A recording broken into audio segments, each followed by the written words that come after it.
తర్వాత వచ్చేసి వరుసగా 3 ద్వారాలు ఉండకూడదు. అంటే ఒక సింహద్వారం, దాని వెనక ఇంకో సింహద్వారం, దాని వెనక ఇంకో సింహద్వారం, వరుసగా 3 సింహద్వారాలు ఉంటే మహాదోషం ఏర్పడుతుంది. ఆ ఇంటికి కుటుంబాన్ని చిన్నాభిన్నం చేస్తుంది.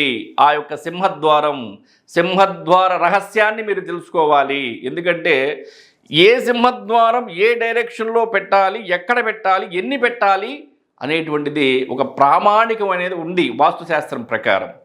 దానిని పాటించాలి. దానిని పాటించి సింహద్వార నిర్ణయం అనేది జరగాలి. మరలా చేసేటువంటి తప్పు ఏమిటంటే సింహద్వారము ఏదైతే మొత్త ఏదైతే ఉందో గృహానికి సంబంధించి ఆ మొత్తకి ఆనిచ్చి సింహద్వారం నిర్ణయం చేస్తున్నారు. తప్పది. కనీసం సింహద్వారం పెట్టేటప్పుడు ఉదాహరణకి తూర్పు ఈశాన్యంలో సింహద్వారం పెడుతున్నాం అనుకోండి, తూర్పు మూల కనీసం 4 అంగుళాల నుండి 6 అంగుళాలైనా కనీసమైనా సరే వదలాలి.